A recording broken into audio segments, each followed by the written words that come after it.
Welcome to episode 4. 4. I Yay. can't believe it. We're actually doing this. We're Inspiration Education week 4, and we are doing it. I'm not gonna lie though, it's not easy putting together something every week just from a teacher's schedule, which I know you totally get, like planning, preparing, lesson planning, working on your curriculum. And can we add that we had an accreditation work day today? Yeah, so those words are just like rolling off my tongue right now, right? Like, whoo, it's been a long day of accreditation work. But we love what we do. That was Absolutely. so affirmed today. Absolutely. So anyway, back to the vlog here. So today in this vlog, we've got about 8 minutes for you of another element of the girls' summer trip, and that was probably this nerd right here, her favorite part maybe, as a biology teacher, and that's scuba diving and snorkeling. And adventuring at Catalina Island. Yes, at Catalina Island. So yeah, we drive into Long Beach, and then we spent 2 nights. 3 nights. 3 nights. At a marina. At the marina in Long Beach. What's the name of the boat? Sundiver. The Sundiver. Sundiver. With a fabulous female boat captain. Captain Kaya. Captain Kaya, she's amazing. So what we want to, I think we've decided for this vlog is that we don't want to give a whole lot of information ahead of time, kind of like what we did last time. So I guess good teacher practice is that active participation. So rather than giving you all that information ahead of time, we're inviting you into the active participation process today. Yeah, so sit back and watch the next 8 minutes and just kind of, what do you think maybe it is that we want to impart on you this week as our colleagues out there? What's important about what you're watching, and what are the ways in which maybe you can do this in your own classroom? Yes, this is snorkeling and diving on Catalina Island. Very few of us get that kind of an opportunity. The video, part of the reason why is the video, it's almost like watching a silent movie. The camera that we were using at the time was in a waterproof housing. And so you can't hear a lot of the audio. So you might struggle to lean in to hear the audio, which may or may not really be the important part. So look at what they're doing, look at the intentional way in which Cassie kind of strung together some of the activities. Look at the kids' body language, our body language. There is a little bit of captioning, so you know what's going on there. But I love your challenge to, what do you think the messages are that come through? And it might be, think about some of our previous vlogs that are maybe going to begin to be unraveled more. But there's more. There's a lot more than just, we focus a lot on relationship. There's a lot more than that. Yeah. Yes. I also want to set a disclaimer. I tend to do this, like a disclaimer for everyone, it seems like. But okay, so you're going to notice that I have this great big huge fat purple lip in this. And the reason behind that is this is like a huge 2-week expeditionary trip, and part of that was camping. And so I wanted to set up my tent at home before we went on the trip to make sure that it was working well. So I did that and had a little experience with the tent, and it like knocked me out big time. And so Literally hit you in the face. Literally knocked me out pretty good. But yeah, so that's why my lip is less than gorgeous in the film. I think that's all we want to tell them, right? Yep, that's it. All right, so we'll be back. Enjoy. All right. Hello. Are you ready? Oh, she is. I'm always ready. Always ready. Oh, shark. Baby shark. No, that's lobster. That's a sign for lobster. Yeah. All right. Hello. I love you. I love you too. It's the Sweeney. Look how gorgeous she is in those googles. Those googles. All right, look where we're getting ready to go. Pretty. Woo-hoo-hoo.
Everyone, so we'll do one right after the I board. still gotta We're do putting my a little stretches. sauna. We walk the I'm recording. A new kind of starfish. Every once in a while, one will figure out how to get engaged. Yum. This one just looks Super like, good. There's a baby cow. Let's do this.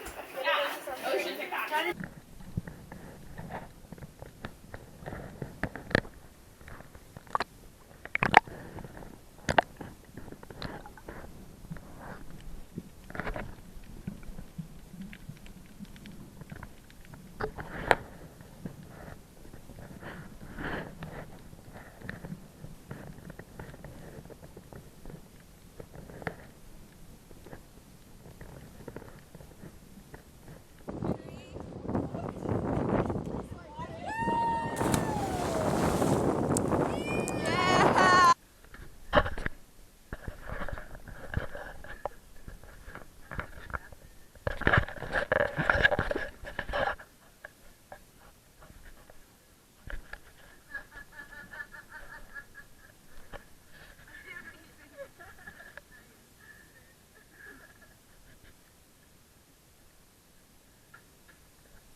How's that licorice?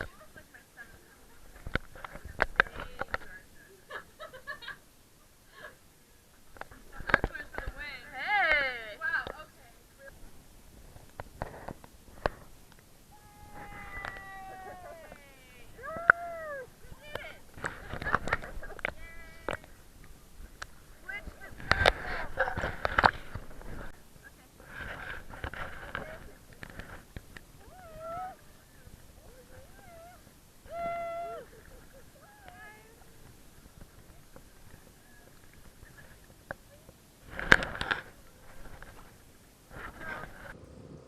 Three, two, one.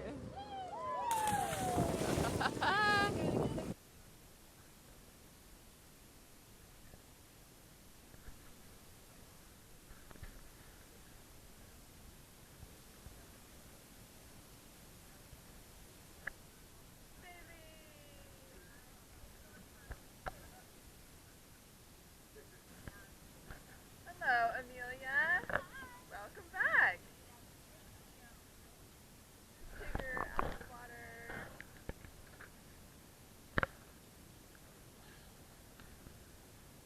Was it a good dive? Excellent.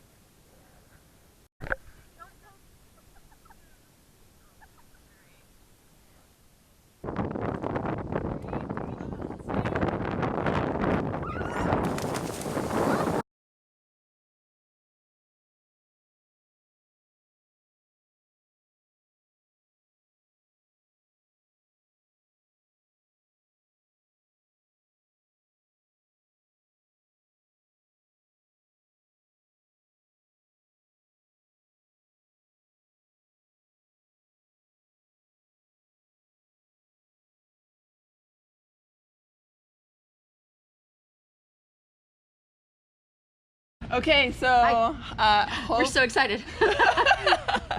okay, so hopefully you enjoyed some of those scenes as much as we did. Again, we know it was quiet, but that was a really awesome experience for us.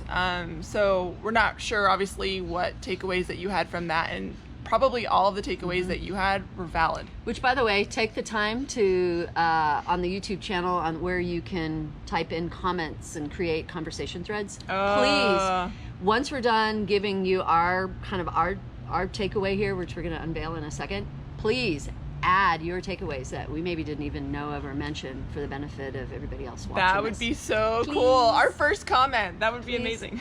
We haven't had one yet. No, I don't think so. I don't think so either. No one knows us yet. Okay. That's okay. So the value of risk taking. So what you just saw in there was we had 6 girls scuba diving and 3 girls snorkeling. And I mean, so there's a spectrum right there of ability, desire, you name it, for a lot of different reasons. And differentiation. I mean, so this one, master scuba diver and instructor, me, definitely not at all, and have zero desire to do that. And actually, if I'm going to be honest, scuba or snorkeling is just really not my thing either, unless it's like the cool Caribbean, beautiful waters and they're warm. So for me to get into the water was a huge, huge deal. And I had to take a risk to do that because, I mean, it's cold, it's uncomfortable, it's wet, it's gross. Just not my thing at all. But I knew that I needed to do that for the students that were snorkeling with me. We were called the Snorkel Sisters. Because if I didn't do that, they weren't going to do that. What did you learn from the risk you took personally? What was your takeaway by taking that risk? Yeah, by going into the ocean and doing that, I realized that there's actually so much beauty and education that can be gained if I would just get myself into the ocean. I literally had no idea what it looked like under the ocean, literally. To me, on the surface level, it's so kind of ugly and bland, which is why I kind of brought the camera above and below the water so that you could see that. Look at the whole other world that's available to you underneath the ocean that she knew this whole time. She's been doing this for years, and I had no clue. So that's what we do. We allow opportunities for risk or provocation so that the kids are opened up to something that they never would know existed. So I don't know, just going back to the clips and stuff, you see these kids, they're we're accessing the notes to make sure. But you know, they're stretching themselves, they're scuba diving, but it's not like we just, you know, threw them into the ocean willy-nilly. I mean, you know, it's a gentle guiding and leading process, and it's a building trust, right? Of like you would take them in the pool. I did many times beforehand. I took the snorkelers in the pool as well. Yeah, so that you kind of get a feel for what that's like before you just go into the ocean. So it's about risk taking and the rewards that come from that, but it's not just random risk. It's very planned and debriefed well. Yeah, so once you kind of enter into that risk, it's really important that you have meaningful debriefing conversations, which of course is part of what formative assessments are about. But also, again, when you've built this trust relationship, then you can talk about, in a more meaningful way, the impact that had on their learning, on their cognitive development, the way they look at reality, the way they look at themselves. Because if you don't debrief it, then it becomes, well, what was the intention of doing that risk? And it doesn't seem to have context. If it doesn't seem to have context, then it won't seem to have value to them. So, you know, closure for today is don't be afraid to take risks because we guarantee that they're going to have some sort of reward. And so what might you be able to do? What kind of risks might you be able to take? You know, just one is a huge risk, right? And so it's not like you have to like change everything overnight, right? Like we're taking a risk that we'll have something interesting to say every week. By the way, we felt like we didn't have to be entertaining every time. So, you know, last week's was kind of funny or whatever, and this one was far more mellow, and we were like, we're okay with that. We don't have to be hilarious every week. Yeah, and that's okay. So anyway, hope that you got something out of that. Don't be afraid to take risks. And tell us what you think. And tell us what you think. That'd be pretty cool. Okay, and we'll see you next week.